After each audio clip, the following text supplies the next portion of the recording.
प्रिय छात्रों, आज मैं आप लोगों को गिरवी रूपी उपनिधान यानी बेलमेंट ऑफ प्लेज के बारे में बताऊंगा। यह आपके प्रतियोगी परीक्षा एवं अन्य परीक्षाओं में उपयोगी साबित होगा, ऐसा मुझे पूरा विश्वास है। तो आइए शुरू करते हैं। बेलमेंट ऑफ प्लेज की जो परिभाषा है वो इंडियन कॉन्ट्रैक्ट एक्ट के 172 में दिया गया है। The bailment of goods as security for payment of a डेब्ट और performance of a promise is called pledge. अर्थात किसी ऋण के संदाय के लिए या किसी वचन के पालन के लिए प्रतिभूति के तौर पर यानी गारंटी के तौर पर माल का उपनिधान गिरवी कहलाता है। इस प्रकार गिरवी एक विशेष प्रकार का उपनिधान ही होता है। गिरवी एवं उपनिधान में केवल उद्देश्य का अंतर है। जहाँ कोई उपनिधान किसी ऋण के संदाय के लिए या किसी संविदा या वचन के पालन के उद्देश्य से किया जाता है, वहाँ उपनिधान को गिरवी कहा जाता है। गिरवी के आवश्यक तत्वों की अगर बात करें, एलिमेंट्स ऑफ प्लेज, तो पहला आवश्यक तत्व है पक्षकार यानी पार्टीज। नंबर 2 माल का परिधान डिलीवरी ऑफ पोजेसन। नंबर 3 संविदा के अंतर्गत संव्यवहार इन परसुएंस ऑफ कॉन्ट्रैक्ट। चौथा चल संपत्ति होनी चाहिए, मूवेबल प्रॉपर्टी होनी चाहिए। तो एक एक कर हम सबके बारे में चर्चा करेंगे। पक्षकार यानी पार्टीज, इस जो गिरवी में पक्षकार होते हैं वो दो प्रकार के पक्षकार होते हैं। एक पड़यमकार यानी पावनर, दूसरा पड़यमदार यानी पावनी। इनकी परिभाषा भारतीय संविदा अधिनियम की धारा 172 में ही दी गई है, जिसमें कहा गया है the bailor is in this case called the pawnor. यानी कि उपनिधान का जो बेलर होता है, उपनिधाता होता है, वो गिरवी में पावनर यानी कि पड़यमकार कहा जाता है। The belly is called the पावनी, और उपनिधान का जो बेली होता है, उपनिहिती होता है, वो गिरवी में पड़यमदार कहा जाता है। अब ये जो पक्षकार हैं वो सक्षम पक्षकार होने चाहिए। आप लोगों को पहले से पता है कि भारतीय संविदा अधिनियम 1872 की धारा 11 में बताया गया है कि सक्षम पक्षकार कौन होगा। यानी कि सक्षम पक्षकार वही होगा जो वयस्क है, स्वच्छित हो और संविदा करने के लिए किसी विधि द्वारा निर्योग्य घोषित न हो। दूसरा आवश्यक तत्व है माल का परिधान डिलीवरी ऑफ पोजेसन। तो गिरवी के लिए माल का परिधान किया जाना आवश्यक होता है। यदि माल का कब्जा पड़यमदार को नहीं प्रदान किया जाता है तो ऐसे संबंध को गिरवी नहीं कहा जा सकता है। माल का परिधान दो प्रकार से किया जा सकता है, वास्तविक परिधान एक्चुअल डिलीवरी, और नंबर 2 आणविक परिधान यानी कि कंस्ट्रक्टिव डिलीवरी। वास्तविक परिधान का मतलब ये होता है कि किसी वस्तु को सीधे सीधे दूसरे को दे देना, यानी एक वस्तु को उठाकर दूसरे के हाथ में दे देना, ये वास्तविक परिधान है। आणविक परिधान यानी कंस्ट्रक्टिव डिलीवरी में वस्तु तो अपनी जगह पे होता है, लेकिन कुछ ऐसा काम किया जाता है जिससे कि ये मान लिया जाता है कि वस्तु दूसरे व्यक्ति को दे दी गई है। यानी जैसे कि अगर कार देना हो तो कार तो अपनी जगह पे ही होगी, हम चाबी दे देते हैं कार की और ये मान लिया जाता है कि हमने सामान की डिलीवरी कर दी, माल का परिधान कर दिया। इसमें एक बड़ा लीडिंग केस है Morvi mercantile bank limited versus union of India. इसमें हुआ ये था कि कुछ माल रेलवे कंपनी को मुंबई से ओखला पहुंचाने के लिए दिया गया था।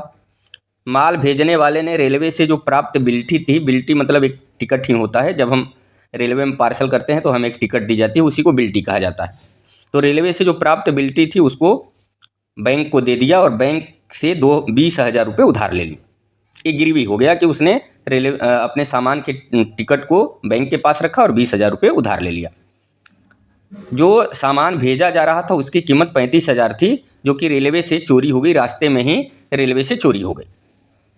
अब बैंक ने पड़यमदार होने के नाते रेलवे कंपनी पर माल की कीमत वसूलने के लिए वाद लाया। न्यायमूर्ति सुब्बा राव ने निर्णय देते हुए कहा कि बिल्टी या रसीद देना माल देने के समान है, इसलिए बिल्टी द्वारा भी माल गिरवी रखा जा सकता है। रेलवे बैंक को माल की कीमत चुकाने के लिए बाध्य था।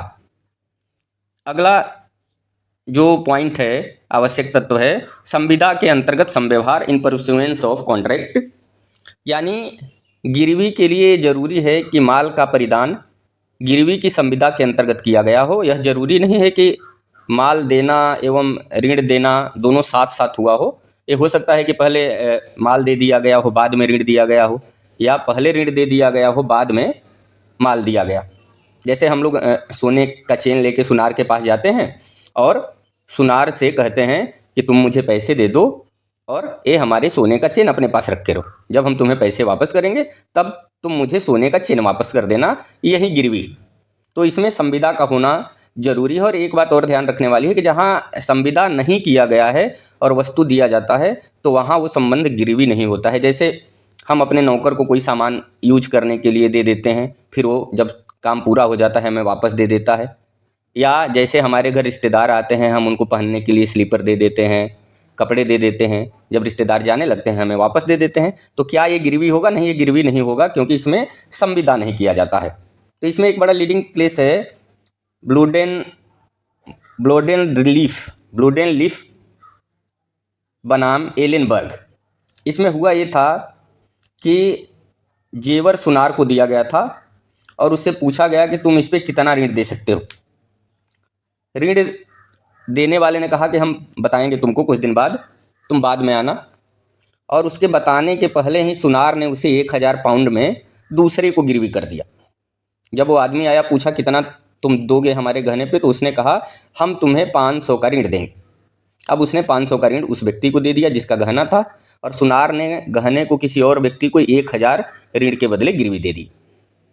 अब यहाँ कुछ दिन बाद सुनार की मृत्यु हो गई और जिस व्यक्ति का गहना था वो 500 पाउंड लेकर सुनार के पास पहुंचा और कहा कि हमें गहने हमारे चाहिए। अब चूंकि सुनार की मृत्यु हो गई थी तो उनके विधिक प्रतिनिधि उसके लड़की के पास गया। इसमें न्यायालय ने निर्णित किया कि वादी एवं सुनार तथा सुनार एवं प्रतिवादी दोनों के बीच गिरवी वैध थी। यानी कि जिसका गहना था और उसने सुनार को दिया था वो भी गिरवी वैध था, और सुनार ने 1000 के बदले जिस व्यक्ति को गिरवी दिया था वो भी गिरवी वैध था। तो ऐसे में जब तक कि उस व्यक्ति को जिसको सुनार ने गिरवी दिया था 1000 रुपये नहीं मिल जाते हैं तब तक वो गहने वापस करने के लिए बाध्य नहीं होगा, ये न्यायालय ने निर्णय दिया। अब चौथा आवश्यक तत्व है चल संपत्ति, मूवेबल प्रॉपर्टी। तो मूवेबल प्रॉपर्टी किसको कहते हैं, चल संपत्ति किसको कहते हैं? Movable property refers to any tangible और intangible asset that can be transported from one location to another without changing its form, nature और losing its essential quality. Examples include vehicles, jewellery, cash and furniture.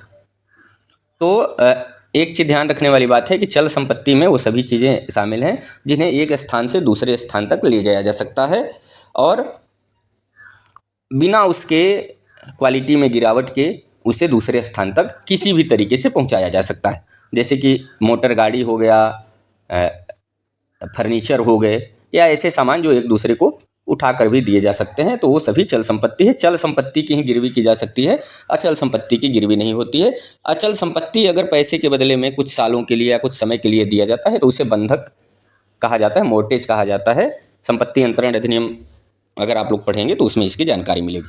तो इस तरह से मुझे पूरा विश्वास है कि आप लोगों को ये बेलमेंट ऑफ प्लेज यानी कि गिरवी रूपी उपनिधान समझ में आ गया होगा। धन्यवाद, नमस्कार।